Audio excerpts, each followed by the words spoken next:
तो अब बिहार नगर निकाय चुनाव जल्द ही करा लिया जाएगा और वो हम इसलिए कह रहे हैं क्योंकि पटना हाईकोर्ट के तरफ से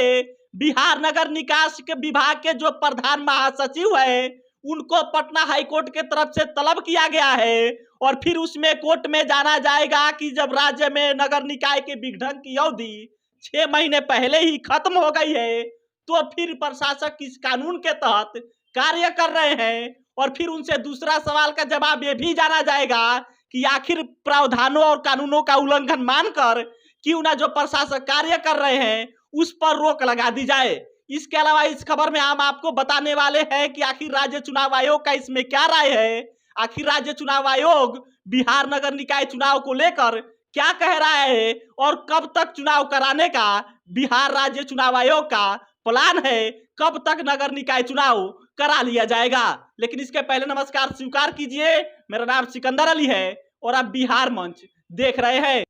दरअसल बिहार निकाय चुनाव अक्टूबर में ही होने वाला था, लेकिन पटना हाईकोर्ट के एक फैसले के बाद से चुनाव को टाल दिया गया था और फिर उसके बाद से अगले सुनवाई में बिहार सरकार के तरफ से अति पिछड़ा आयोग का गठन किया गया था और फिर इसमें कहा गया था कि जब इसकी रिपोर्ट आएगी फिर उसके बाद से चुनाव कराया जाएगा। और फिर इसी के बाद से 2 रिट याचिकाओं पर पटना हाईकोर्ट में सुनवाई चल रही थी। जज साहब थे न्यायमूर्ति अहसानुद्दीन अमानुल्लाह और दूसरे जज साहब थे न्यायमूर्ति सुनील दत्त मिश्रा। इन दोनों जजों की पीठ सुनवाई कर रही थी और फिर उसके बाद से जो बिहार सरकार के वकील थे किंकर कुमार, उन्होंने पटना हाईकोर्ट को बताया कि मतलब कि चुनाव कराने में क्यों देरी हो रही है। इस सवाल पर तो किंकर कुमार ने बताया कि देखिए जो डेडिकेटेड कमीशन का गठन किया गया है यानी कि अति पिछड़ा वर्ग आयोग का गठन किया गया है, जब उसका रिपोर्ट आएगा फिर बिहार नगर निकाय चुनाव कराया जाएगा। यानी कि जो अति पिछड़ा आयोग का गठन किया गया है उसका जो रिपोर्ट आएगा फिर उसके बाद से राज्य चुनाव आयोग इसमें रिजर्वेशन की जो सीमा है उसको तय करेगा और फिर उसके भी इस वर्ग के रिपोर्ट के आधार पर रिजर्वेशन तय करके चुनाव कराया जाएगा। दूसरा सवाल था पटना हाईकोर्ट में, यानी कि जो कार्यकाल खत्म हो गया प्रशासकों का, उसमें जो याचिकाकर्ता थे उनका कहना था कि देखिए इस संविधान के तहत जब प्रशासकों का 5 साल का कार्यकाल खत्म हो गया तो फिर बिहार निकाय चुनाव को यानी कि नगर निकाय को किसी भी हाल में चुनाव करा लेना चाहिए। लेकिन बिहार नगर निकाय चुनाव नहीं कराया है बल्कि निकाय को विघटित कर दिया गया है और प्रशासकों को बहाल कर दिया गया है। 1 साल से ज्यादा की अवधि बीत जाने के बावजूद भी नगर निकायों में प्रशासक काम कैसे कर रहे हैं। ये जो उन लोग का जो यानी कि याचिकाकर्ता थे जिनका कहना था कि जब प्रशासक का कार्यकाल खत्म हो गया है फिर इसमें वो चुनाव कराना चाहिए, लेकिन राज्य निकाय इसमें चुनाव कराने के बजाय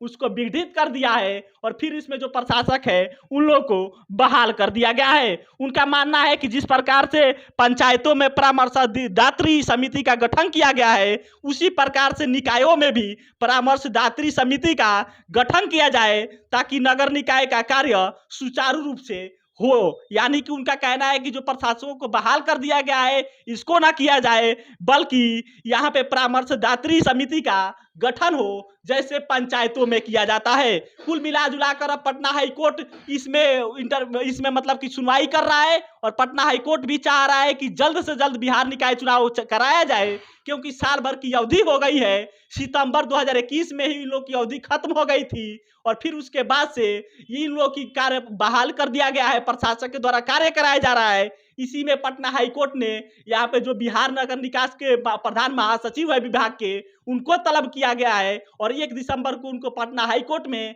ये जवाब देना होगा। कुल मिला जुलाकर ये मानकर चलिए कि पटना हाईकोर्ट इसमें जब पटना हाईकोर्ट इसमें चाह रहा है कि चुनाव जल्दी हो तो आप मानकर चलिए कि चुनाव जल्दी ही होगा क्योंकि अब इसमें राज्य चुनाव आयोग को भी जल्दबाजी दिखाना पड़ेगा क्योंकि जो रिपोर्ट जो यहाँ पे चुनाव आयोग का गठन किया गया अति पिछड़ा आयोग का वो भी अब जल्द से जल्द रिपोर्ट देगा क्योंकि पटना हाईकोर्ट में जब सुनवाई चल रही थी तो उसमें राज्य चुनाव आयोग की तरफ से कहा गया था कि दिसंबर एंड तक यानी चुनाव करा लिया जाएगा और फिर देखिए इसमें पटना हाईकोर्ट में जो सुनवाई चल रही है इस पर आगे क्या होता है। जब 1 दिसंबर को प्रधान महासचिव पटना हाईकोर्ट में पहुंचेंगे उनका इस पर जवाब क्या होगा, इससे जुड़ा जो आगे अपडेट आएगा वह भी हम आप तक जरूर